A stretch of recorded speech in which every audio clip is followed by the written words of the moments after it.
Okay, so I can see that all you are wearing white dress today. It's very interesting, and we will be talking why we need to, especially as the lay people, you need to wear the white dress today. Later, uh, because we have to start off the program now. So please put your palms together at your chest level. Say sadhu 3 times. Sadhu, sadhu, sadhu. And then repeat after me, because this is the request to observe precept. Today you're gonna be observing 8 precepts for these 2 hours. Because it's not 5 precepts, so we have a special request statement. So you're going to repeat after me. So that's exact. Actually, you need to request that, but since you are not that much aware, but I'm going to be telling you, you can repeat after me. Please repeat after me. Okasa ahang bhante tisaranena sadding attanga silang dhammang yachami anuggahang katva silang detame bante dutiyampi ahang bante tisaranena sadding attanga silang dhammang yachami anuggahang katva silang detame bante anukampang upadaya tatiyampi aham bante tisaranena sadding attanga silang dhammang yachami anuggahang katva silang detame bante anukampang upadaya. Permit me, Venerable Sir, I ask for the 3 refuges together with the 8 precepts. Please, Venerable Sir, kindly administer the precepts to me. A second time, a third time. Okay. So now you need to recite Namo Tassa 3 times. So please say Namo Tassa 3 times together.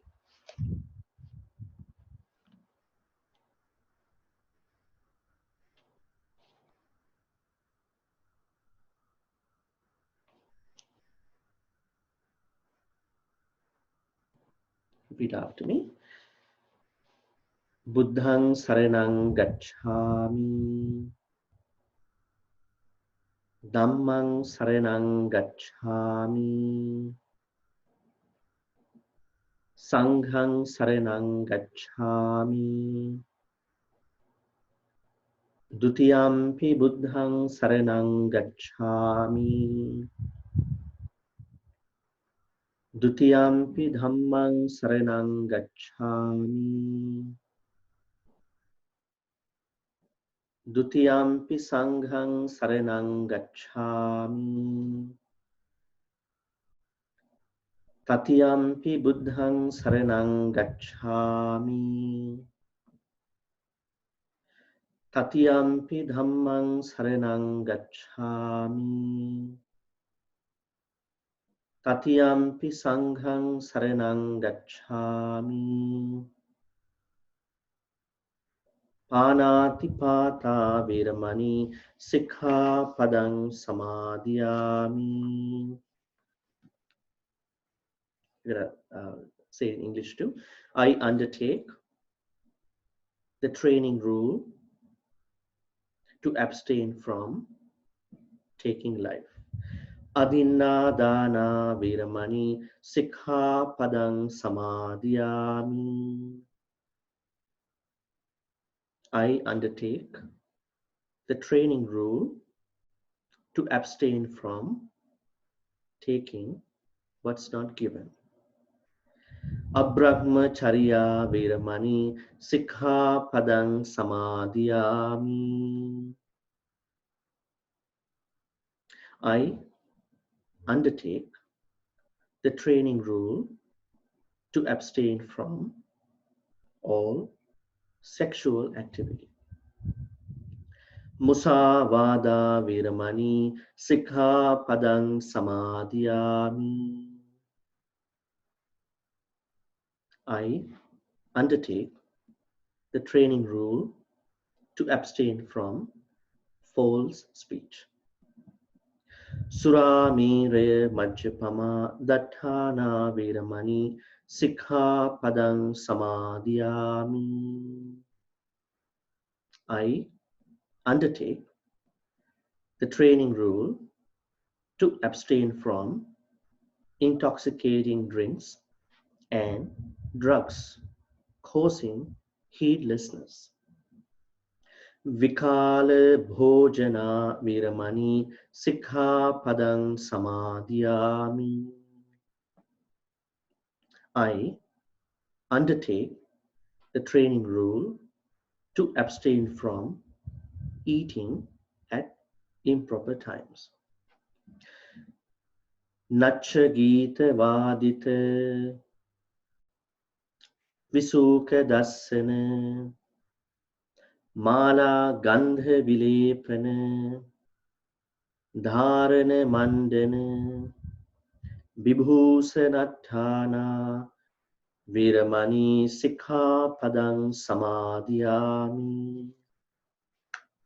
I undertake the training rule to abstain from dancing, singing, music, shows, wearing garlands, using perfumes, and beautifying with cosmetics. Ucca Sayana Maha Sayana Viramani Sikhapadang Samadhiyami. I undertake the training rule to abstain from the use of high and large seats and beds.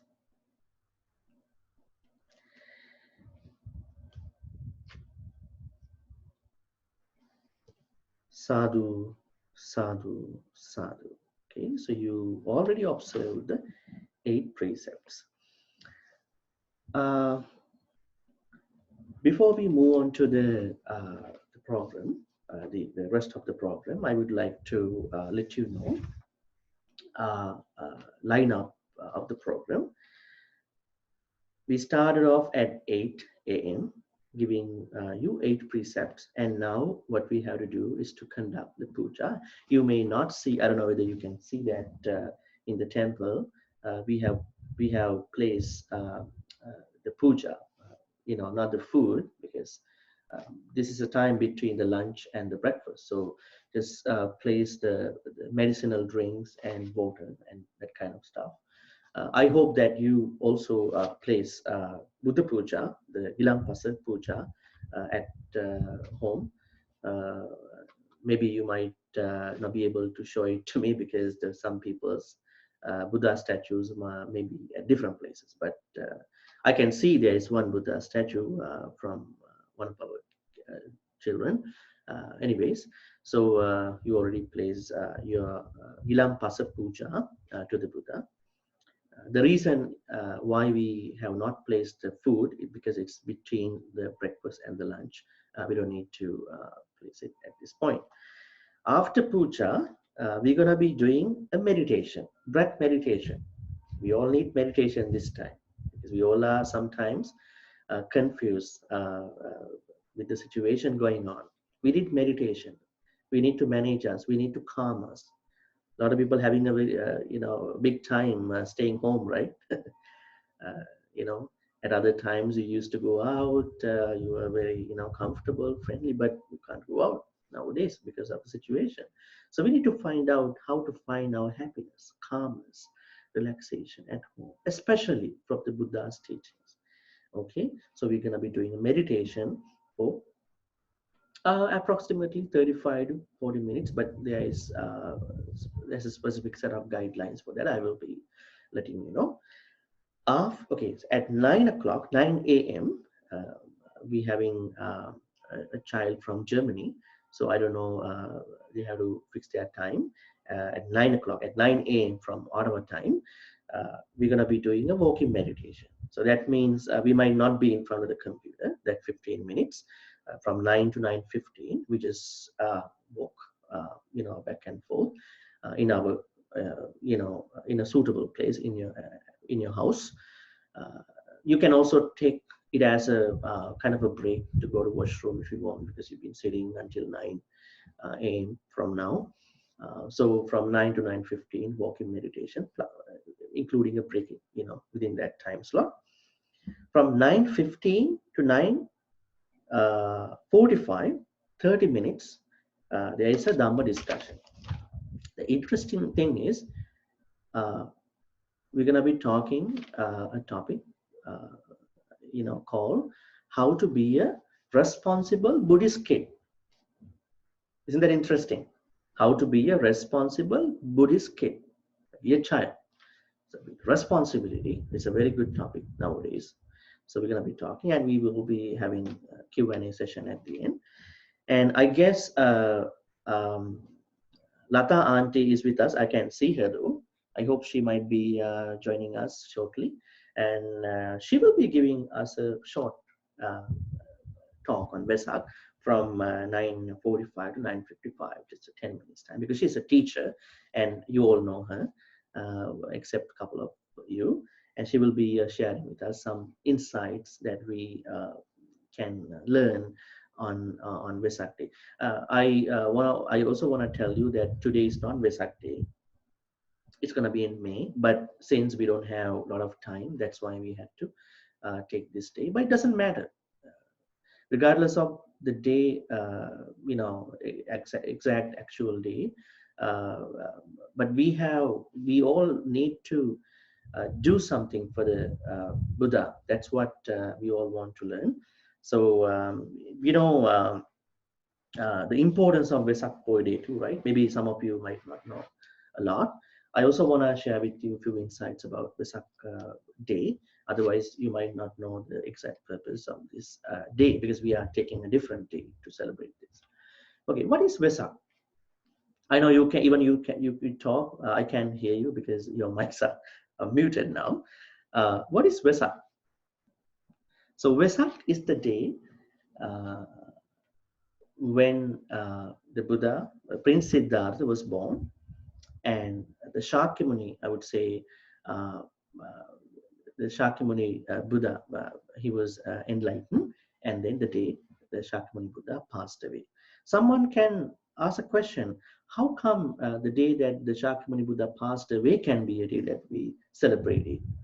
There is something to think about, because it says in the Buddhist teachings, the Nibbana is twofold. Nibbana has two sections. The first Nibbana is that you attain Nibbana with your physical body.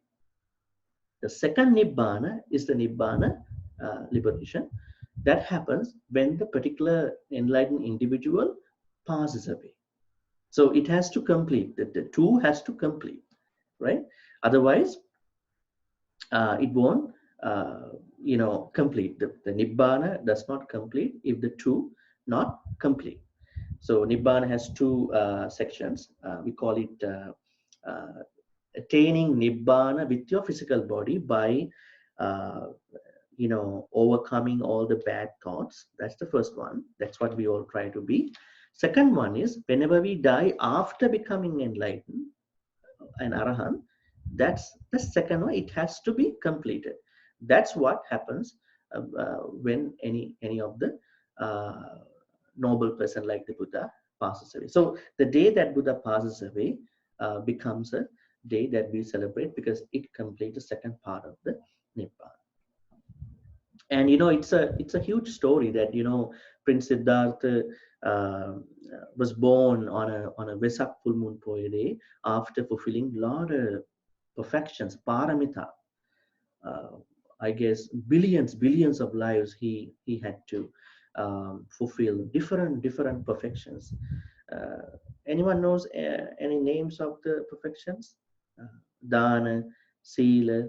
Dana means generosity. Sila is what we're doing now, morality or virtue, Danang, Silang, and then Nekkhamma means renunciation. In some of the lives, he had to renounce a lot of things. And then Panya is wisdom. In most of his lives, he had to show wisdom in great details. Virya is diligence. Uh, and then Kanti is patience. Satya is truthfulness.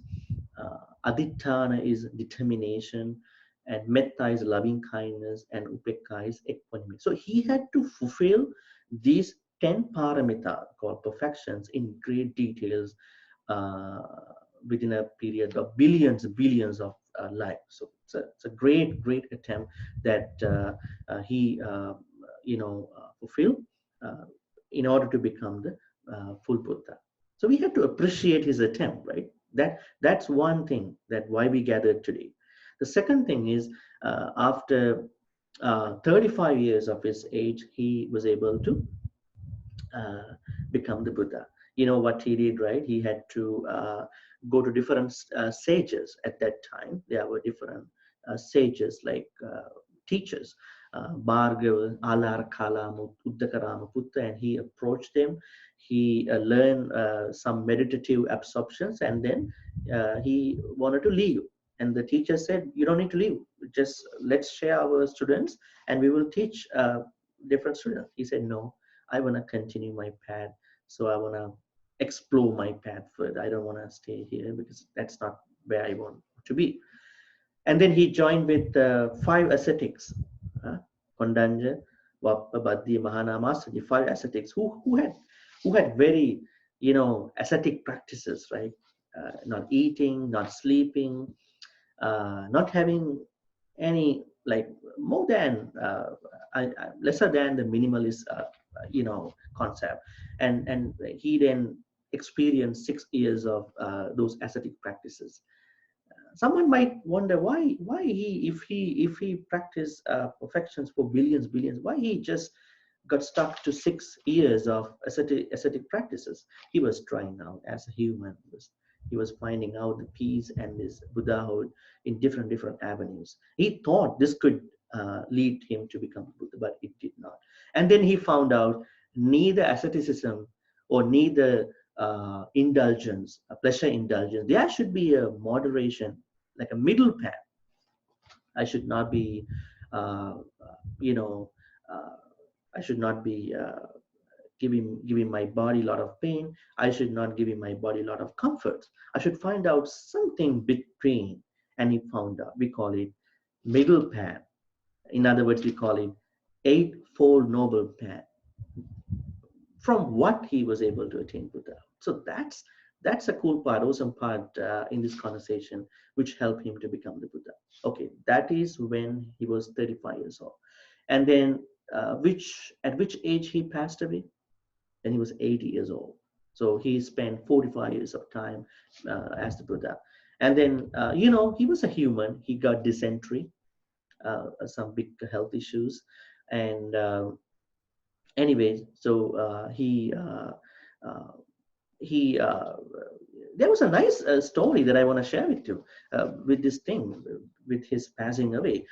Before 4 months of his passing away, Buddha announced that I would pass away in 4 months, right? Just before he was 80. And then all the normal monks who have not attained the Sotapanna, the Sotapanna, there are 4 main spiritual attainments in the Buddhist teachings which lead to Nibbana. Sotapanna, stream winner, Sakadagami, once returner, Anagami, non-returner, Arahant is the full liberation. So there are 2 particular individuals for each spiritual attainment. Sotapanna, 2 individuals, Sakadagami, 2 individuals, Anagami, 2 individuals, Arahant, 2 individuals. So the person who wants to who wants to join the path of Sotapanna is the first person. Second person, the person who already attained the Sotapanna stage. The person who wants to join the path of Sakadagami who already attained the Sakadagami stage. So this way there are 8 individuals. So the monks and nuns who have attained to none of these attainments, they were normal monks and nuns. They started crying, weeping over this thing, hearing that the Buddha would pass away in 4 months.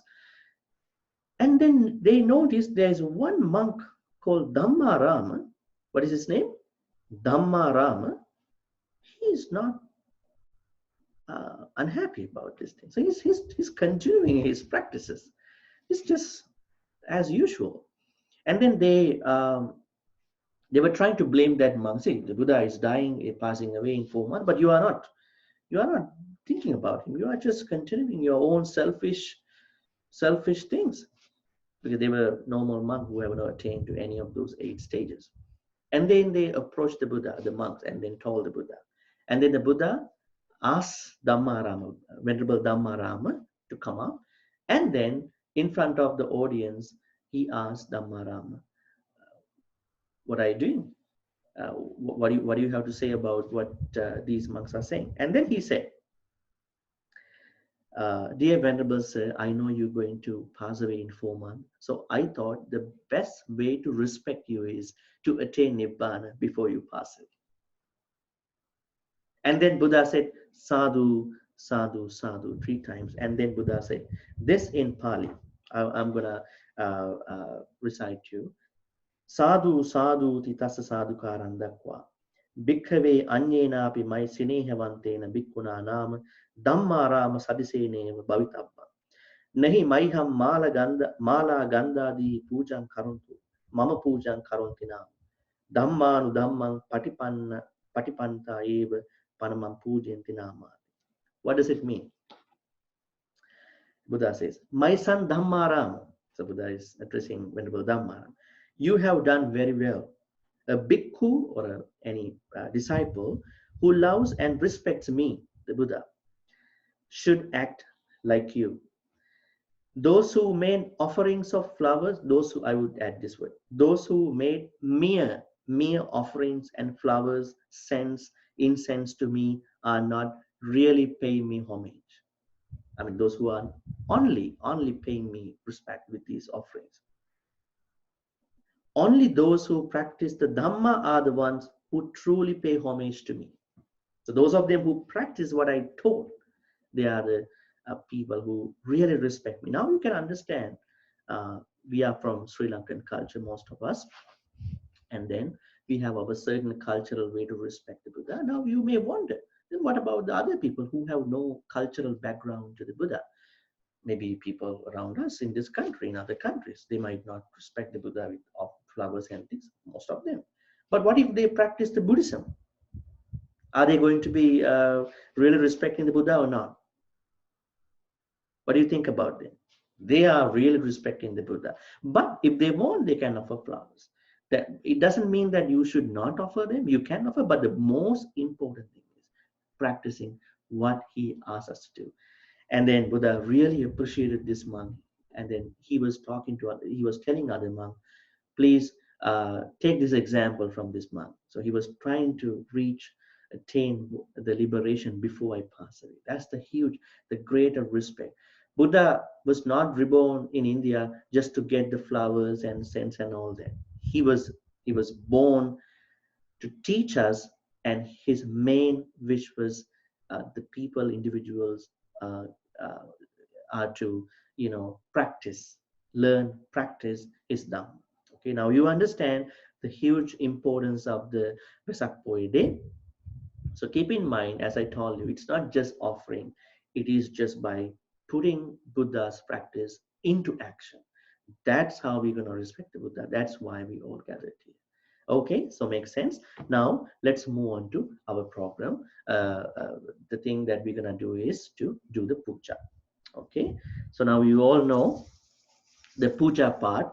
We usually start by reciting, the 3 main parts, the triple gem, Buddha, Dhamma, Sangha, and we offer all these offerings. Okay, I will be giving you some English, meanings as well, so that everybody knows what they are reciting.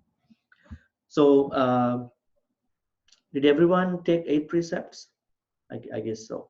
Okay, so the next thing we're gonna do the puja. So let's contemplate the Buddha's virtues and the offerings you have made in your house. Uh, we all have offered water, medicinal drinks, and all these gilampasa puja things to the Buddha. So let's contemplate the Buddha's virtues while we are reciting stanzas to offer all these things. So first we're going to put our palms together like this at our chest level if possible, and then starting with homage. The first thing we're going to do is to pay homage 3 times. Before that, we're going to say sadhu 3 times. Sadhu, sadhu, sadhu. Namo tassa bhagavatu arahatu samma sambuddhassa. Namo tassa bhagavatu arahatu samma sambuddhassa. Namo tassa bhagavatu arahatu samma sambuddhassa. Veneration to the Buddha. Iti piso bhagava arahang samma sambuddhu vinja charana sampanno sugato lokavidu anuttero purisa dhamma sarati santa deva manussanang buddho bhagavati. Veneration to the Dhamma. Swakhato bhagavata dhammo sandittiko akaliko ehi passiko openaiko pachattang veditambu vinyuhiti. Veneration to the Sangha.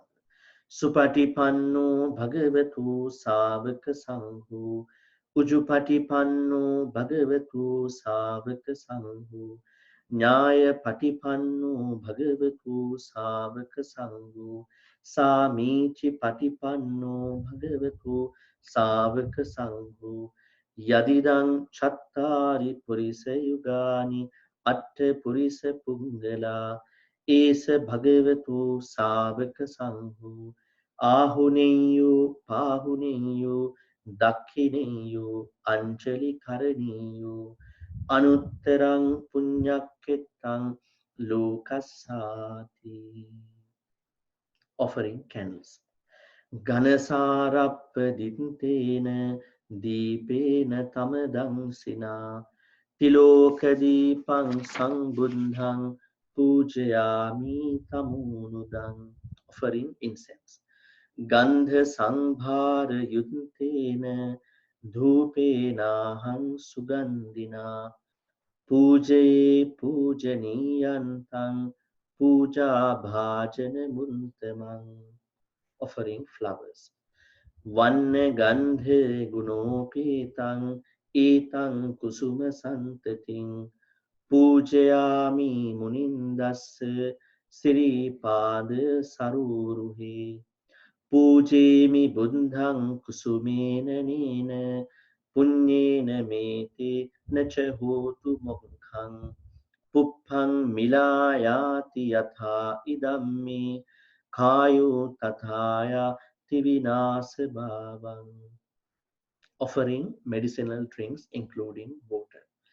Adivase tuno bhante paniyang parikampitang anukampang upadaya patiganhatu muntamang Adivase tuno bhante gilana pachayang imang anukampang upadaya patiganhatu muntamang Adivase tuno bhante Besanjang parikampitang anukampang upadaya patiganhatu muntamang. Veneration of all the pagodas of Buddha's relics and the Bodhi tree. Vandami chetiyang sambang sambhastani supatintitang saririka dhatu mahabodhing buddha rupang sakalang sada Yasya mule nisinnuve sambari vijayang akha pantu sambanyutang santa Vandetang Bodhipadapam. One of the important things we do at the end of the puja is to apologize from the triple Buddha, his doctrine, Dhamma and Sangha, for any mistakes we have done by intention or without intention. Kayena vacha chintena pamadena maya katang achayang kamami bhante bhuri panya tathagata. Kayena vacha chintena pamadena maya katang achayang kamami dhamma sandintika akalika. Kayena vacha chintena pamadena maya katang anchayang kamami sangha supatipanna anuntara. As well as the apologizing part, we also have another part at the that would be the last one in a puja. It's the aspiration. May I be with wise people in my life until I attain the Nibbana. Imina punya kammina mami bala samagamu satang samagamu hutu yava nibbana pantiya. Sadhu, sadhu. Okay, now is the time for the meditation. Yeah, so please keep your postures.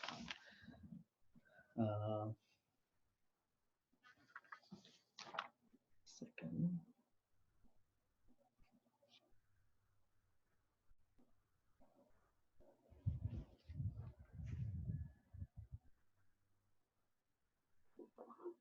So a good posture, because today we are practicing a lot of things. Because, you know, in Buddhist teachings, we have three sections, individual, gradual sections of our practice: Sila, Samadhi, Panya.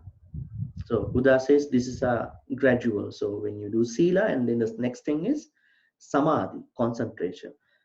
After Samadhi, it is Panya, wisdom. You can't go to wisdom without Sila, Samadhi. So it's always Sila, Samadhi, Panya. Virtue or morality. Virtue doesn't only mean the taking the precepts. It's your honest, it's your genuineness about your practice. You are not saying anything here and then you are doing something else. You are very genuine, candid, and you are very honest about you. So that really gives you the encouraging part, motivation to practice bhavana, meditation. Okay, so we're going to be doing breath meditation now. So I would say it's good to keep your back upright if it is possible. If you are not sick, back upright, and put your right palm on the left palm. And then you may perhaps close your eyes. I'm going to start by hitting the bell here.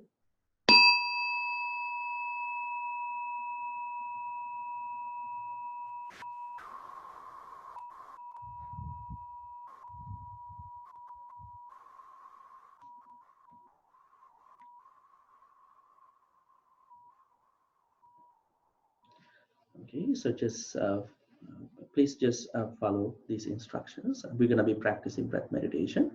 There's no such thing to close your eyes, but if you think you are distracted, you can close your eyes. Otherwise, you can open your eyes if you are so comfortable. Breath meditation means anapanasati. Anapanasati means that we practice this meditation to calm us, to relax us. Someone may ask why we want to practice anapanasati. It is because on a daily basis, sometimes on an hourly basis, we might get freaked out, annoyed, and get angry. Those different things are happening time to time for us. So we need to calm us. We need to look at why this is happening to us. If this is happening to us quite often, at least random, as we are normal people, but we need to do something for that. Breath meditation is the most effective meditation technique for this practice, because You know, whenever you are angry, whenever you are freaked out, the immediate thing what can happen to you is that you feel you are breathing a lot, you are puffing, you are breathing, you feel heaviness, you feel tightness, right? You feel tension, right? So all these things can be noticed, especially within you. But if you can do breath meditation time to time, at least every day in the morning, once you wake up, you will know how to handle any of those disturbing thoughts. That's why we're going to be practicing this. And our Lord and our Buddha became the Buddha by practicing this meditation too.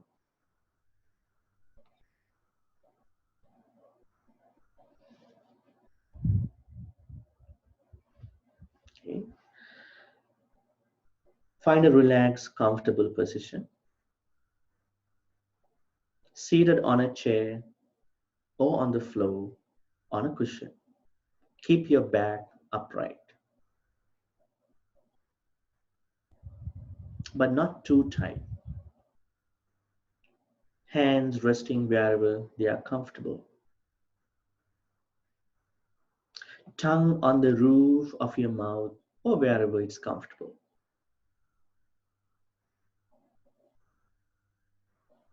And you can notice your body from the inside, noticing the shape of your body, the weight, touch, and let yourself relax.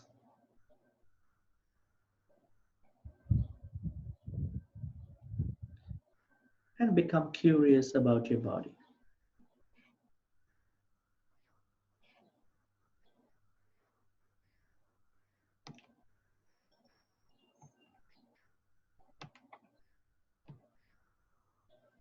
Seated here, the sensations of your body, the touch, the connection with the flow, the chair, if you sit on a chair, relax any areas of tightness or tension. Because relaxing the tightness or tension of your uh, body is very important before we head into the breath meditation. Just breathe, soften, and now begin to tune into your breath.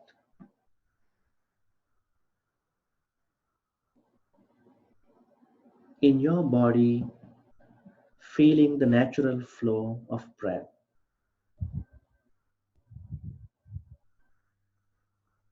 Don't need to do anything to your breath. Because in the breath meditation, some people try to take breaths. No, it's not necessary. We are just trying to watch what's going on. Don't need to do anything to your breath.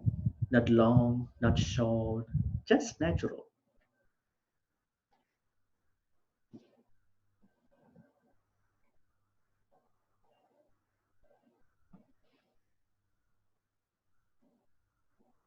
And notice where you feel your breath in your body. It might be in your abdomen, it may be in your chest or throat, or in your nostrils. See if you can feel the sensations of breath.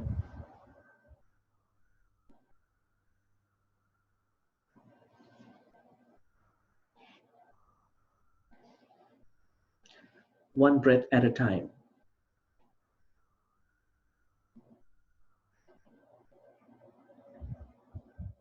When one breath ends,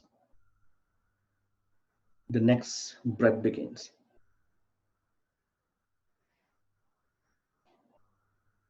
Now, as you do this, you might notice that your mind might start to wander.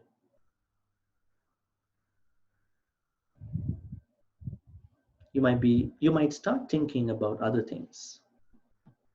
usual things. If this happens, this is not a problem. It's very natural.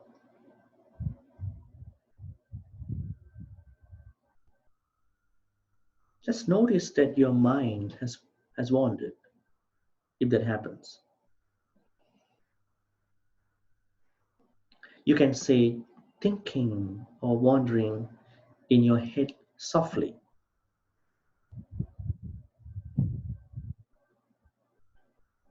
And then gently redirect your attention right back to the breathing.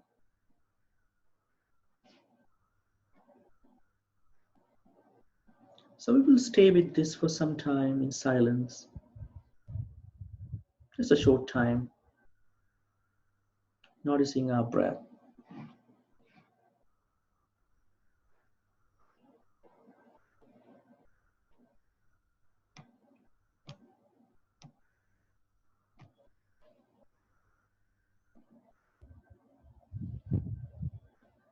From time to time, getting lost in thought and returning to our breath.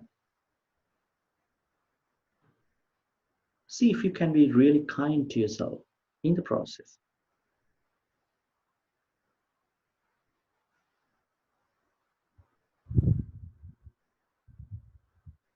And once again, you can notice your body, your whole body, seated here.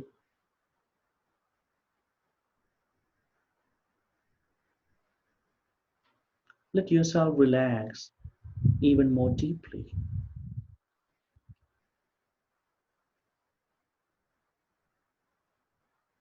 And then offer yourself some appreciation for doing this practice today, whatever that means to you. Finding a sense of ease and well being for yourself and this day. So let's continue our breath practice for some time. I'll ring the bell once we are done.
Sadhu, sadhu, sadhu.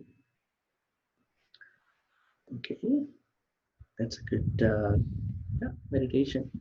I hope that you are able to calm yourself, relax yourself. It takes time for any good thing to happen, especially the spiritual practice is uh, is something that we need to practice constantly. Not too much, not too less. And I think meditating in the morning is more productive because at the end of the day you have a lot of things to process, right? The food, events, things that happen the whole day. So better to do it, maybe once you wake up, maybe after, uh, so that you have no big events, things that happen on a day. You're starting it off. You want it to happen really good. Yeah, so we did the same way today, especially for this program. Now it's time for the walking meditation. I understand that most of you have done the walking meditation with me in the temple, most of you.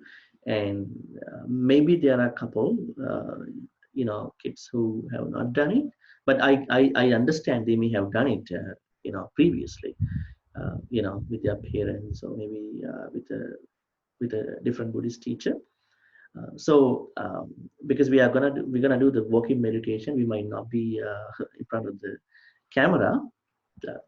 Keep your camera on, but you can do your walking meditation elsewhere because we're gonna be back in 15 minutes, 9:15. So in the walking meditation, I will give you some some insights. When you do the walking meditation, you need to find out a certain area. Let's say you are standing here now. Then let's say you are walking to the other side of this area slowly, not too fast, not too slow. Uh, you need to scan the path ahead of you, and then you need to be aware of the whole walking process, whether you are when you lift your foot, when you are moving it, when you are putting it down and pressing it down and back to the lifting. So we're going to be looking at becoming more mindful about all these things. The more you can be mindful about the whole process of your walking, the better you have um, yeah, this result in the walking meditation. Okay, so at the same time, please take your time to go to washroom and all these things, because we're gonna be back in 14 15 minutes. 9:15 we're gonna be back here. So please rise and then do the walking meditation. Okay.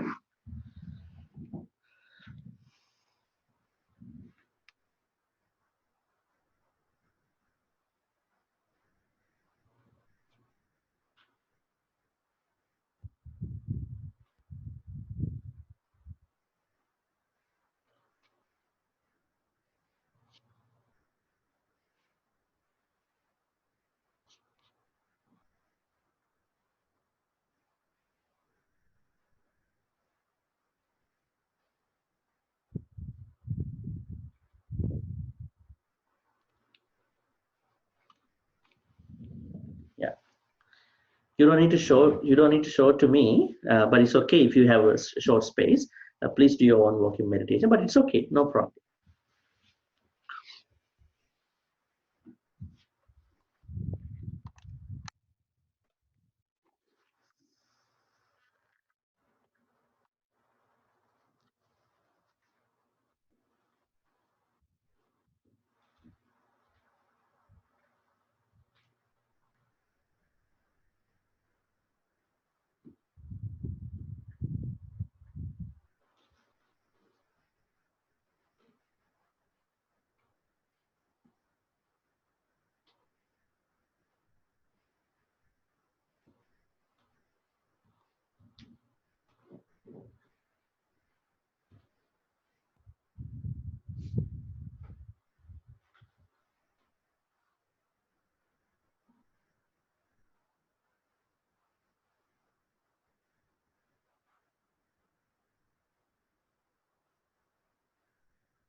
Um, yeah, thank you for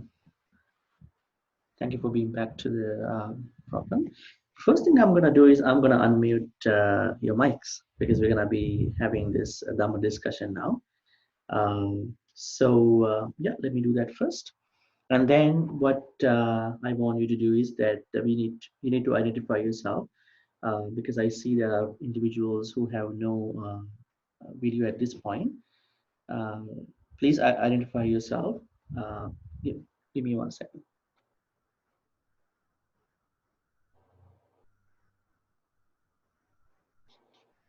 Okay, here I'm gonna unmute all. Okay, so all are unmuted now. But if you have a question at the Q&A session, there's a button here called, I think, reaction button. So there is kind of a button like wave, not the thumbs up. Okay, so just hit on the wave button. Then I know that you have a question to ask. That would be better. Otherwise, everybody is asking the question at the same time. Okay. I'm gonna be unmuting again one more time until I'm done with my talk. And in the Q&A session, I'm gonna be unmuting again. You can do it. But before that, let me know who you are. So I'm Venerable Chandima from the Ottawa Theravada Buddhist Vihara. So yeah, so we can go from the first row. I think Hiruni and Tikshan is there. Can you identify yourself? Hi, my name is Hiruni. My name is Tikshana. Nice to see you. And on the other side of my screen, there is Situ. Can you identify yourself? Hello, I'm Situn, and I'm come from Germany. Oh, Germany. What part of Germany are you from? Kiel. Kiel. Okay. Good to see you. Yeah. I can see someone on the second row. Is Dilaka? Hello, I'm Dilaka. Yeah. And next. Oh, I think there is Manoshi and Tarusha. Yeah, identify yourself, please. Hi, I'm Manashi. Hi, I'm Natasha. And then, is that Ovindu and Ovini? Hi, I'm Ovindu. Hi, I'm Ovini. Okay, good to see you. And then we have our teacher, singular teacher. Yeah, please identify yourself. I'm Lata Amurasekara. We know. Good to see you. And you woke up early morning today. You want to join, and she will be giving us a short talk. Okay, just before we're gonna done. Yeah, and then that Sandaruge, please identify yourself. Hi, Ms. Who are you? Are you Naomi? Yeah. Okay, Naomi joining us. And then, yeah, the other side. That's Sela and Seth. Yeah, please identify yourself. Hi, I'm Seth. Hi, I'm Sela. Okay, good to see you. And are there anyone else? Let me see. Okay, not right at this time. Okay, so I'm gonna be unmuting again. Okay, so I unmuted all.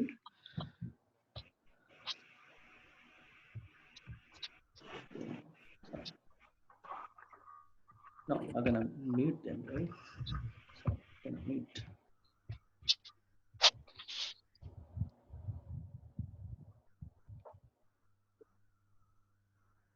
Okay. Okay, so dear children and parent, including our teacher, Lata Aunty, today is a very special day for all of us. As you know that we supposed to do a full program in the temple, but because of the situation, we had to cancel all those events. But we really wanted to do this virtually. And then that's why we took 2 hours today to do this. I don't think it's a problem for us because the practice needs your, your mind, your good mind, right? So you have a peace of mind now because you are practicing, you did meditation, and now you are joining with this Dhamma discussion, and you may have questions at the end. So I think all happens in a good way. Nothing has stop us not doing in terms of our program. So the important significance of the Vesak Day was already explained to you now. If you have any more questions, you can ask at the end. So I would like to move on to the topic for today's Dhamma discussion. As I told you at the beginning, the topic is going to be how to be a responsible Buddhist child. It's a very good topic because responsibility is a big thing in our life. No matter what, we need to be responsible for certain things. So I would like to talk about this topic in 3 aspects. First, responsibility in terms of our personal life, in terms of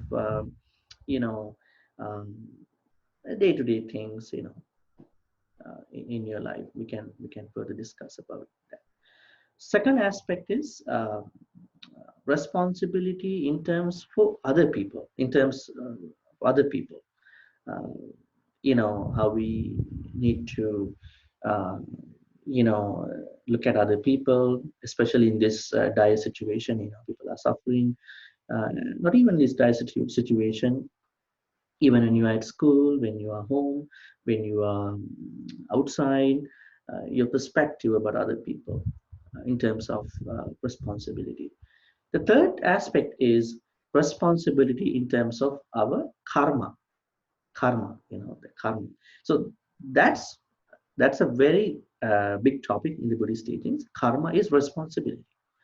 You can do whatever you want, but keep in mind, you have to take the responsibility. Okay, so that's why I chose this topic. So let's go back to the normal day-to-day things. As a child who was born to Sri Lankan parents, that we have certain customs. I mean, even this practice is not done by many in other cultures, but we do it.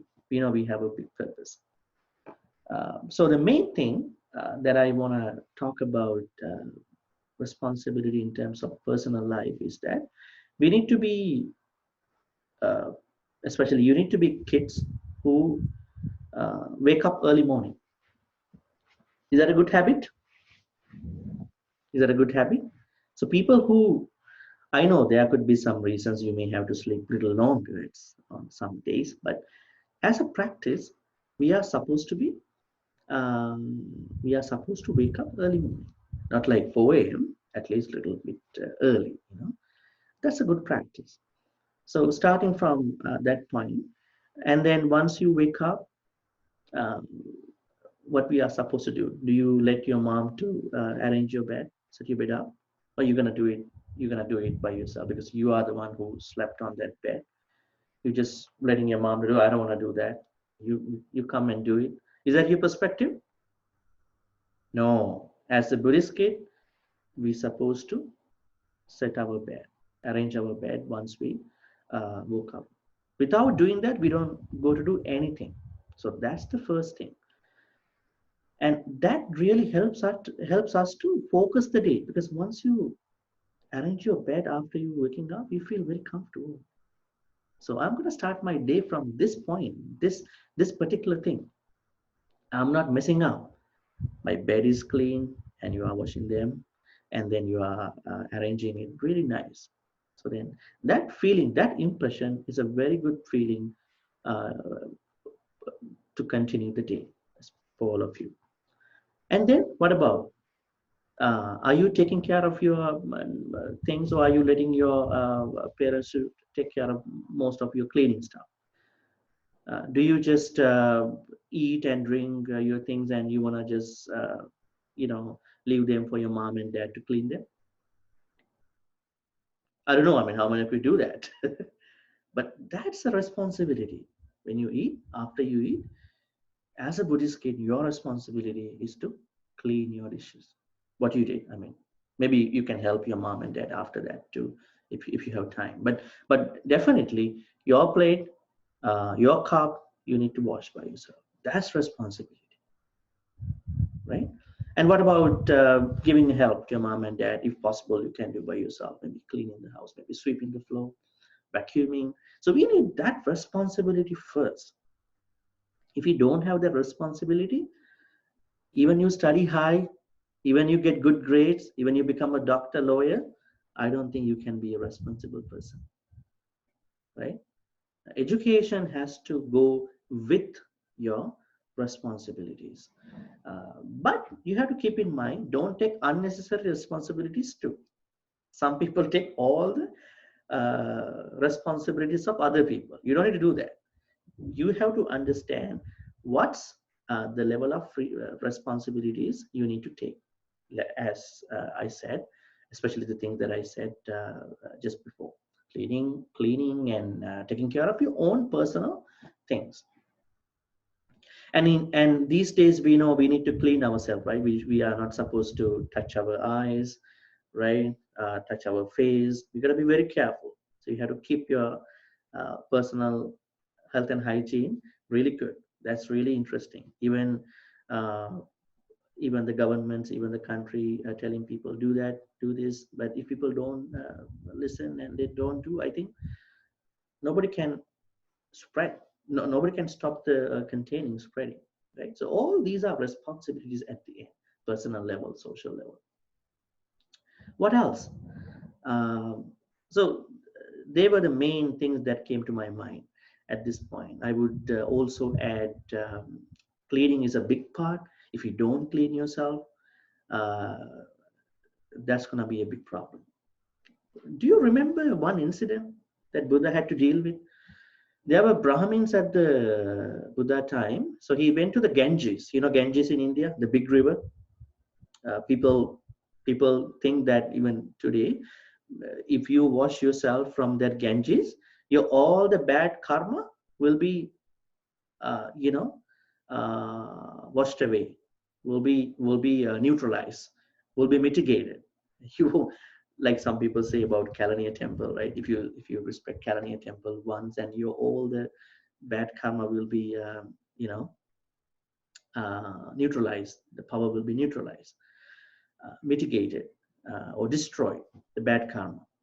So then once when Buddha was, going near the Ganges, he got to see some Brahmins, some people, they were bathing a lot from the Ganges unnecessarily. It can happen even now, it happens. And then the Buddha asked from the Brahmin, what are you guys doing here? They knew the Buddha and they said, Buddha, bathing in the Ganges uh, uh, destroy all our bad karma we may have done in the past life or in this life.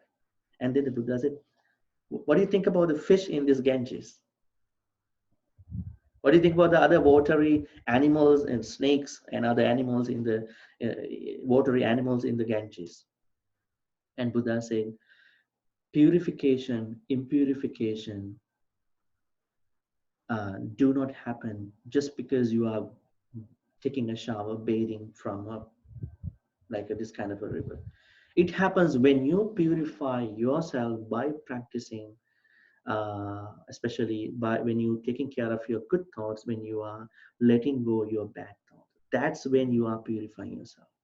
You may go to the washroom, bathroom, take a shower. It's okay, but don't think that you can purify yourself from these kind of places. See, now we have come to a point. That means cleanliness is important, but the real cleanliness, the real purification is taking care of your body. At the same time, you are uh, taking care of your mind. So that's the main place. When people are really stuck in their thoughts, they are really impure. They are not pure.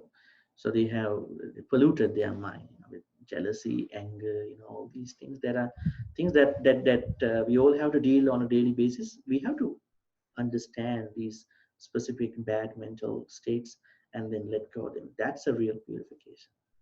Anyways, so now those two kind of purification. So basically, responsibility, when you are practicing this responsible Buddhist child perspective, the first thing is that it affects your personal day-to-day things, as I said, starting from making your bed and cleaning yourself, helping, that kind of stuff. Second is your responsibility towards other people, your mom, dad, friends, school people, everybody, out there. What is that responsibility? Buddha asks us to practice 4 important virtues. What are they? Metta, Karuna, Mudita, Upekkha. These 4 universal mental states have to be cultivated at all times. But there will be times that would push us not to think about those things.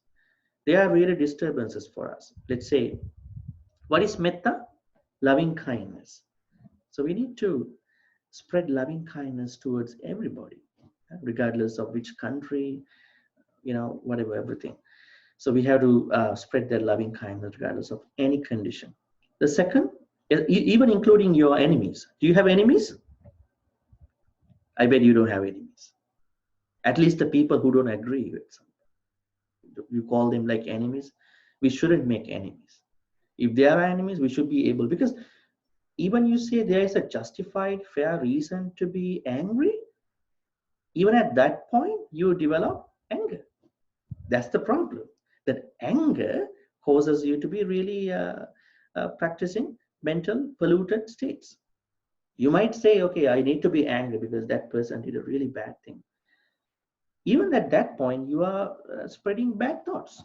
You may have a justified reason. Okay, if there is a fair reason to be angry, you have to settle that. Okay, this happened, but it's not anymore. But in my mind, I understand. I want to let it go. That is previous. That is previous me. I don't want to, let it grow in me. I want to let it go instead of that. That is metta. Karuna. Karuna is compassion. These days, we really need compassion. Why is it? A lot of people are experiencing discomfort, right? They have to stay home. A lot of people getting infected. Some people are dying. And then this is a good time to be compassionate. But what most of people do instead of that, they are trying to check how many people die, how many people infected, and they are blaming other people. You are spreading this disease, and you have a lot of anger, hatred at the end. We know there are people, we can't make everybody same. Instead of that, we have to be compassionate towards everybody, sending karuna, compassion to all the beings in the universe at the same time, hoping this will go away very soon. That's our mentality. Don't try to check how many people die, how many been infected all the time, because that will create you agitation, excitement, at the same time frustration too. But spread compassion to all the beings to overcome this issue as soon as they can. Third thing is mudita. Mudita means equanimity. Sorry, not mudita is equanimity. Mudita means altruistic joy. That means you are able to be happy when there is a chance of jealousy can come to you. You know that we can't be really happy all the time because our selfish mentality comes up, arises, and say, don't be happy, but you can shake your hands. That's a really good time to test whether you are not jealous. You should be able to be happy when your friends, when your other people, when someone online achieve their best. That happiness is really challenging to many, but we should be able to. We should try our best to be happy when someone is happy. And upekkha is equanimity. Equanimity means the highest state, mental state in the Buddhist teachings. Anybody knew that this is the highest state in the Buddhist teachings? Upekkha? Maybe not. Upekkha is the highest state. You can be happy, you can be compassionate, you can practice loving kindness, but you may not come to upekkha. Why upekkha is that high? The reason is, what is upekkha? Being able to stay, uh, being able to stay unchanged when you are complimented, when you are criticized. Are you getting a lot of compliments? Or are you getting a lot of criticism on a daily basis? Half and half, right? It depends, right? Depends on individuals. When you do a good job, people compliment you. But sometimes the same person might criticize you constructively. You get very angry. You were complimented, and today this guy is trying to, criticize me. But it's okay. Buddha says, try to stay unchanged when people are complimenting you, when people are criticizing you constructively. Because you understand you did a good job and you're going to continue the good job. If you do a poor job, you understand you did it poorly. It won't happen again. You are making sure to yourself. But don't be overwhelmed. That's a big problem. That's why Buddha say upekkha is such a high, very, very high state of mind. We need to achieve that state. So this is what I'm telling all of you to practice when it comes to your responsibility towards other people, you and to other people. Don't think you can practice loving kindness, compassion, altruistic joy, and equanimity from other people. Don't do that. It won't happen. That's why a lot of people lacking in self-love these days. They just go and take their life. They don't think there is any worth in their life. No, we have to find out our worth first, self-worth. If we think that we are not really worthy enough, then we have to make us worthy, by studying well, by helping others. We have to find out our avenues of success, right? So that's why Buddha said, even in the loving kindness meditation, where did Buddha ask us to start from? From us, because we know how much we love ourselves. We have to give the same love towards other people, no conditions. But you have to be very careful when you're doing that, because when you're doing it, that doesn't mean that you're gonna tell people how much you like this, but in your deep mind, you have the same perspective. They are not other people. They are beings, human beings. They are animals, not even the humans, animals, everybody, right? Every being.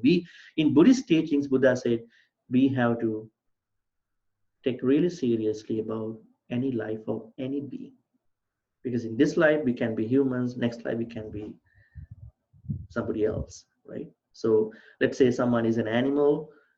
So we shouldn't, think little. Somebody is experiencing some discomfort. We have to, care. We have to spread loving kindness, compassion to all those individuals, beings. The last aspect is spiritual aspect, responsibility as a spiritual point. Karma, as I told you, is karma a responsibility? Is it a responsibility? Yes. Buddha said, okay, do whatever you want, but the problem is you are the one who is going to experience the repercussions. So that's why Buddha said, before you talk, think. Before you act, think. Before you think, also think. Sometimes you can think before think, right? What if I think this for that? What if I think this thing for that particular scenario, that particular event, that particular something? Then you're going to be a very much productive, effective person in terms of karma. A lot of people, they worry, why I did that? I didn't think that much, but I did it. That's why Buddha said once, before we talk, before we act, before we think, it is really good if we can think before, and we are taking responsibility. Okay, so these are the three aspects that I wanted to share with you in becoming a responsible Buddhist kid. Now I'm unmuting your mics. If you have any questions to ask, can you just send me a wave? I can see Who wants to ask a question? Okay, here we go.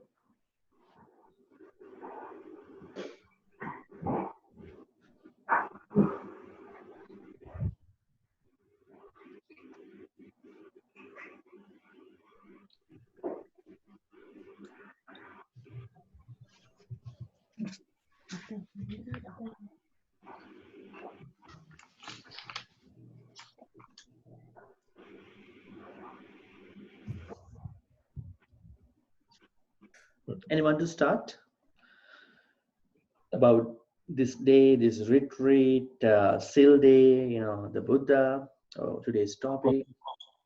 No, I'm going to ask.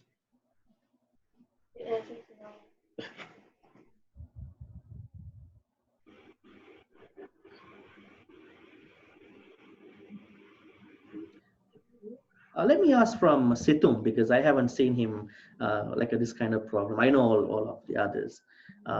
Situm, what do you have any questions about today's program? Today, Vesak? You may ask in Sinhala, it's okay, because he doesn't speak that much English. He's from Germany.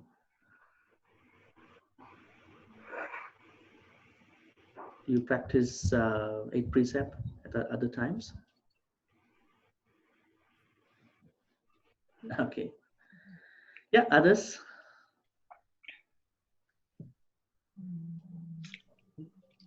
Yeah. Let's take the maximum use of this time, please.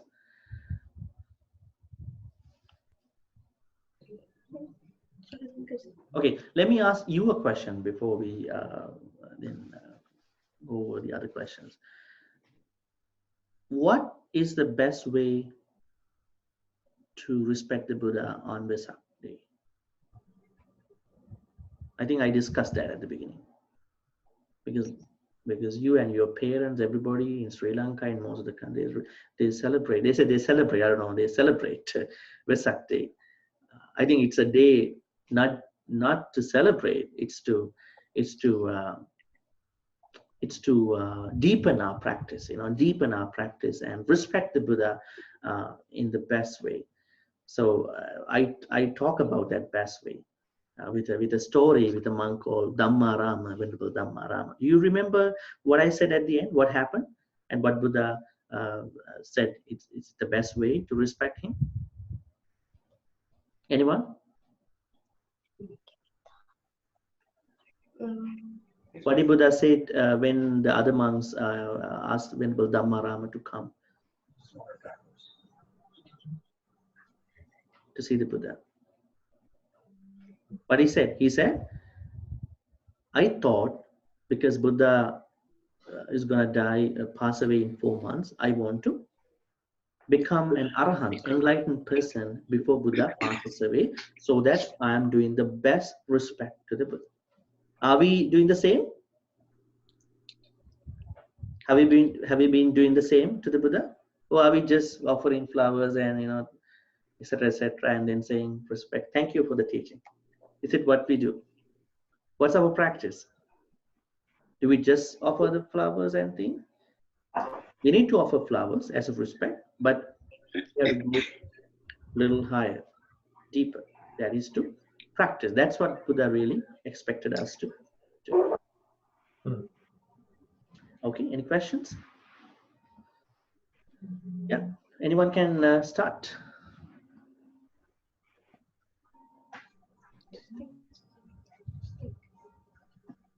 Hiruni, Tikshan? Cover something.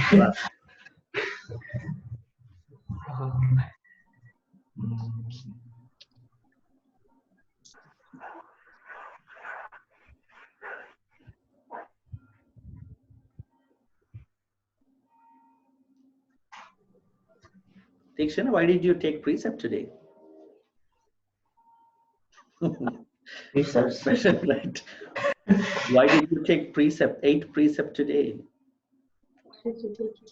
Why did I take it? Yeah, why? To learn more about the teachings of Buddha Mm-hmm. to And then learning, and then what's the next thing that you are expected to do after we've done this problem? Maybe you're gonna put them into practice, right? As much as you can. So that's the main thing. So everybody, all of you here, that will be your that should be your real wish. Mhm.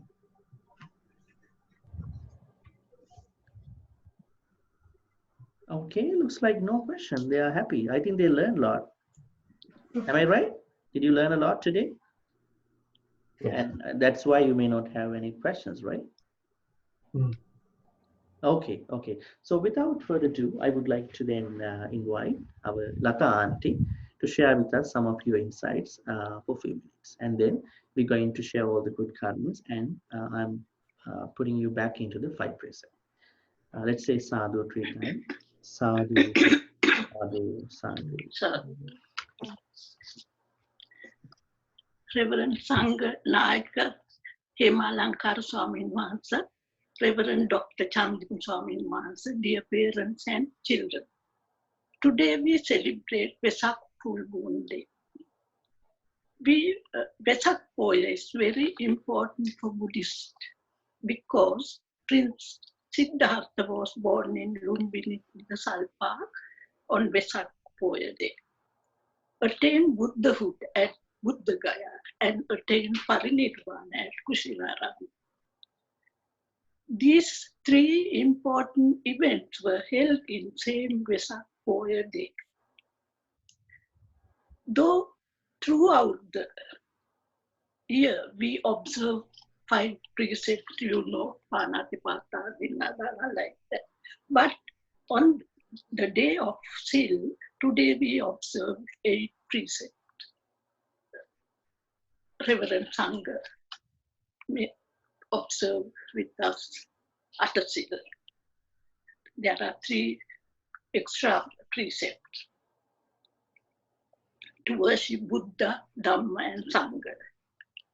As a good Buddhist children, we must respect and salute our parents, and we must obey them.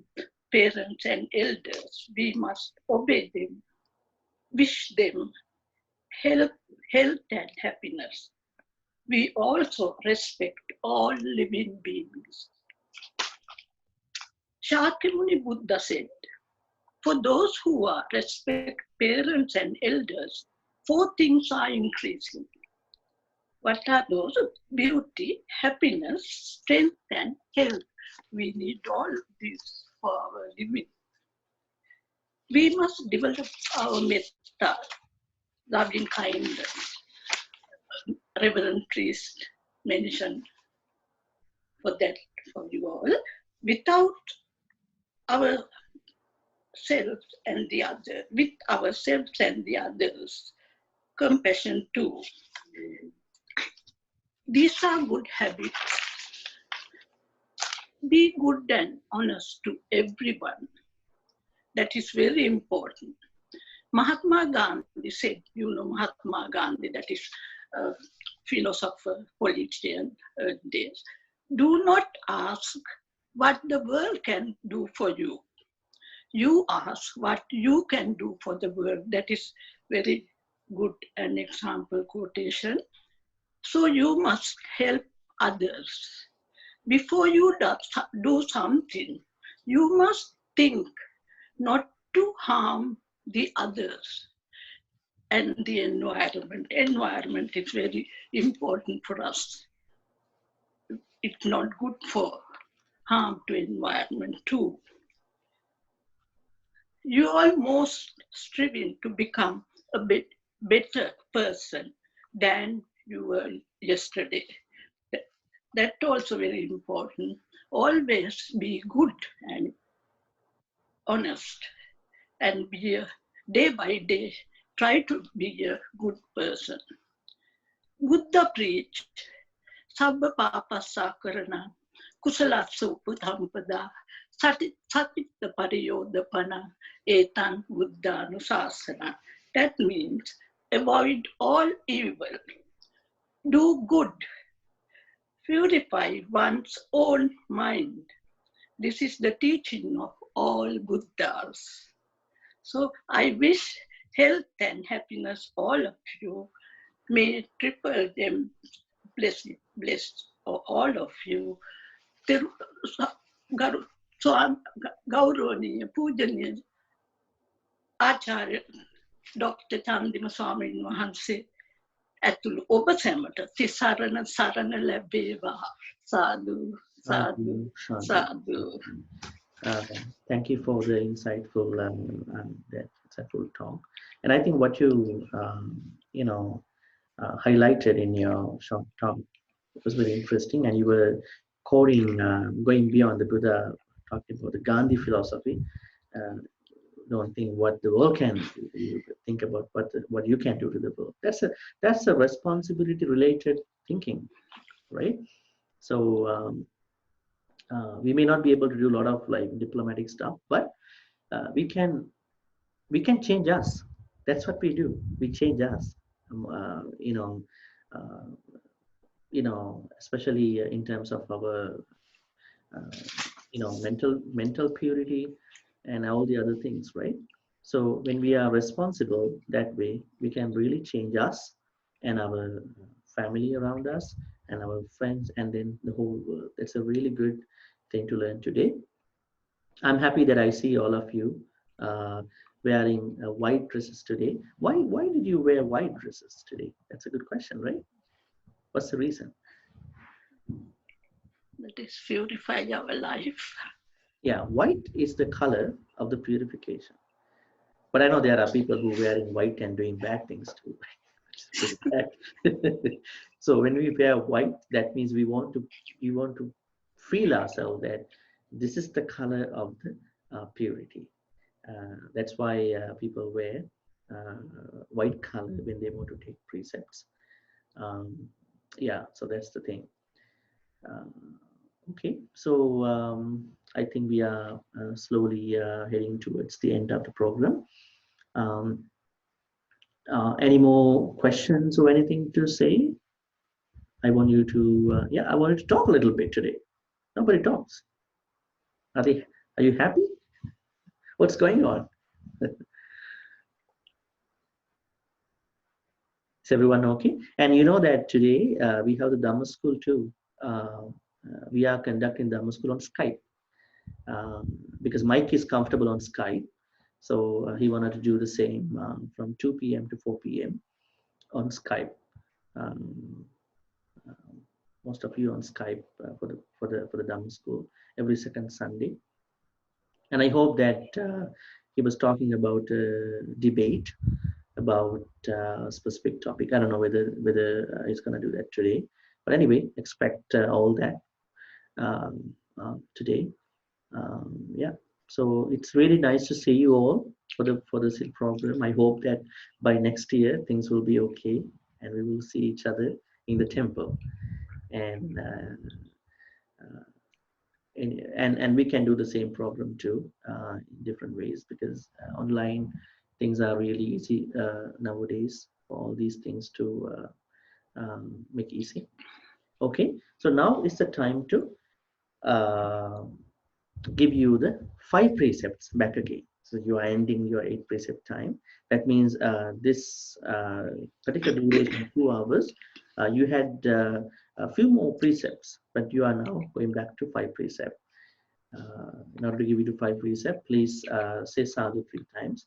Sadhu, sadhu, sadhu, sadhu. Recite Namo Tassa 3 times to observe 5 precepts. Namo tassa bhagavato arahato samma sambuddhassa. Namo tassa bhagavato arahato samma sambuddhassa. Buddhaṃ saranam gacchāmi. Dhammaṃ saranam gacchāmi. Sangham saranam gacchāmi. gacchami. Dutiyampi buddhang saranang gacchami. Dutiyampi saranang gacchami. Dutiyampi dhammang saranang gacchami. Dutiyampi dhammam saranang gacchami. Dutiyampi sanghang saranang gacchami. Dutiyampi sangham saranang gacchami. Patiyampi buddhang saranang gacchami. Dutiyampi buddham saranang gacchami. Tatiyampi dhammang saranang gacchami. Dutiyampi dhammam saranang gacchami. Tatiyampi sanghang saranang gacchami. Dutiyampi sangham saranang gacchami. Anati pata veramani sikkhapadang samadhiyami. Atipata veramani sikkhapadam samadhiyami. Adinnādāna veramani sikkhapadang samadhiyami. Adinādāna veramani sikkhapadam samadhiyami. Kāmesu micchāchārā veramani sikkhapadang samadhiyami. Kāmesu micchāchārā veramani sikkhapadam samadhiyami. Musāvādā veramani sikkhapadang samadhiyami. Musavādā veramani sikkhapadam samadhiyami. Surameraya majjapama dattana veramani sikkhapadang samadhiyami. Suramere machapama dattana veramani sikkhapadam samadhiyami. Sadhu, sadhu. Sadhu. Okay, now we're going to share all the good karmas we've been accumulating so far from the beginning. So let's reflect upon the good things we've been doing from the beginning. You all observed 8 precepts, and then you listened to a short sermon about the important significance of Vesak full moon Poya day, and then we did breath meditation, Anapanasati Bhavana, and followed by 15 minutes of walking meditation. And then you listen to a Dhamma talk about how to become. I think you have already become a responsible Buddhist kid, but how to cultivate, how to develop, this responsible Buddhist, childhood, this mentality, and you listen to that. And then we also listened to a short speech talk from Lata Auntie, and we were all in like quiet talk. So we've been accumulating a lot of good karma that we've been accumulating. They are infinite. You cannot say this much, this many. They are infinite. And then let's share all these good karmas with the departed relatives who passed away in the name of all of us. Especially at this time, many people have died. 100,000 people have died, especially from this disaster. May all the beings, may all the people who died from this disaster, and all the other relatives who passed away in the name of all of you, your mom's side, your dad's side, and also the individuals who passed away in the name of all of us, who we don't know in the past life. May all they share in all these good. May all they share in all these good karmas. May they be happy and peaceful. May they attain the supreme bliss of Nibbana. Sadhu, sadhu, sadhu. And recite the stanzas. Idam me ñāti namotu sukhitāhuntu. Idam me ñāti namotu sukhitāhuntu. Idam me ñāti namotu sukhitāhuntu. We have a custom of sharing good karmas with the deities who protect all of us. When we say deities, in the Gatha, we say Deva Naga Mahittika. Not even the Devas, but also Nagas. Naga are not the snakes. Nagas mean some powerful individuals. Okay. So may all the Devas and Nagas share in all these good karmas we've been accumulating so far, because we have practiced Sila, we have practiced Samadhi, we have practiced Panya so far, and we're going to continue in our own ways. May all the good karmas we've been creating through our practice be shared by all the Devas and Nagas. May they be happy and peaceful. May they especially bless and protect all the living beings in the universe nowadays, because they are all very it's an unprecedented move at this point. So may all the beings be protected. May their blessings help the beings to handle their uncertainty, anxiety, fears, frustrations, all these negative stuff. May the devas and nagas also be happy and protect all of us, your family members, your mother, father, relative, everybody who we know and who we don't know. May all they be happy and peaceful. May the nagas and devas also attain the supreme bliss of nibbana. Sadhu, sadhu, sadhu. Let's recite the stanzas. Ettavatacha ammehi sampadam punyam sampadam sabbe deva anumodantu sabba sampatti siddhya. Ettavatacha ammehi sampadam punyam sampadam sabbe bhuta anumodantu sabba sampatti siddhya. Ettavatacha ammehi sampadam punyam sampadam sabbe satta anumodantu sabba sampatti siddhya. Akasattha Bhummatha Devanaga Mahitika Punyantang Anumoditva Akasattha Bhummatha Devanaga Mahintika Punyantang Anumoditva Chiran Rakhantu Desanang Akasattha Bhummatha Devanaga Mahintika Punyantang Anumoditva Chiran Rakhantu Mang Paranti. Finally, let's make a great wish. We all have great wishes at the end of our ceremonies, at the end of any Buddhist ceremony. May all the good karmas we've been accumulating in all these ways, sila, samadhi, panya, virtue, concentration, and wisdom. And we made a lot of good karmas. May all the good karmas we've been accumulating in all these ways help all of us to attain the final goal of the Buddhist teachings, Nibbana. Sadhu, sadhu, sadhu. Now I'm going to be blessing you with couple stanzas, and after that you can worship the monks. We don't do the parents worshipping today because we are doing the parents worshipping in the Dhamma school today. Okay. Abhivadana Silisse Nichang Vadhapachayinu Chattaru Dhamma Vadhanti Ayuvan Balan Ayuraru Sampati Sampati Atu Nibbana Sampati Minati Sadhu, sadhu, sadhu. Now you can worship the monks. Somebody can start. Maybe our auntie can start. Others can follow. Silavantam. Silavantam Gunavantam Punyakatam Antaram Nirameva Mahavitam Buddhapūtram Namamaha. Silavantam Gunavantam Punyakatam Antaram Nirameva Mahavitam Buddhapūtram Namamaha. Silavantam Gunavantam Punyakatam Antaram Dhirameva Mahavitam Buddhapūtram Namamaha. Sadhu, sadhu, sadhu. Thank you so much for being with this program. So have a happy day, and I'm going to end the meeting now. Teruvan Saranai. Take care. Stay safe. Teruvan Saranai. Swami Nahat.